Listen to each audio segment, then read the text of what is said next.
మహా అవతార్ నరసింహ ఎలా ఉంది? అన్న first of all movie budget వచ్చేసి 6 కోట్లు అంట.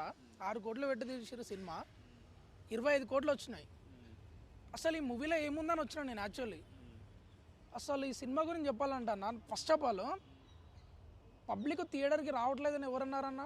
జస్ట్ మౌత్ టాక్ అన్న, మౌత్ టాక్ తోటే మన ఇన్స్టా పేజెస్ సోషల్ మీడియాలో చిన్న చిన్న క్లిప్పులతోటి పబ్లిక్ చూసి ఈ మూవీని వచ్చి ఆదరించారన్న. నిజంగా ఇలాంటి మూవీ, ఇలాంటి మన పురాతన మన హిస్టరీని మన కల్చర్ని చిన్నపిల్లల కాంచి పెద్దలు ఇలాంటి మూవీస్ వస్తేనే కదా మనం కాపాడుకునేది. ప్రతి ఒక్కరు చూడాలన్న మూవీ. నిజం చెప్తున్నా, ఈ మూవీ నిజంగా జస్ట్ మా ఫ్రెండ్స్ వాళ్ళు ఇట్లా సోషల్ మీడియాలో షేర్ చేస్తుంటే అల్లా ఇలా చూసి వచ్చిన నేను. అసలు ఆ నరసింహస్వామి ఉగ్ర రూపాన్ని చూస్తే లిటరల్లీ గూస్ బంప్స్ అన్న, గూస్ బంప్స్. అసలు మూవీ లాస్ట్ 40 minutes ఉంటుంది అన్న. బాబా అసలు సీట్లో నేను కూర్చోలేదు, నిలబడే చూసిన సినిమా. నరసింహ అవతారాన్ని చూస్తే మా జన్మకు చాలరా నాయన అని నా ఇదే కదా అన్న సినిమా. అప్పుడప్పుడన్నా ఇలాంటి సినిమాలు, రొటీన్ సినిమాలు కాకుండా ఇలాంటి సినిమాలు వేస్తేనే కదా పబ్లిక్ వస్తారు. సినిమా చిన్నది అనుకున్నారు అందరు కానీ గట్టి హిట్ కొట్టి గూస్ బంప్స్ వచ్చాయా మరి?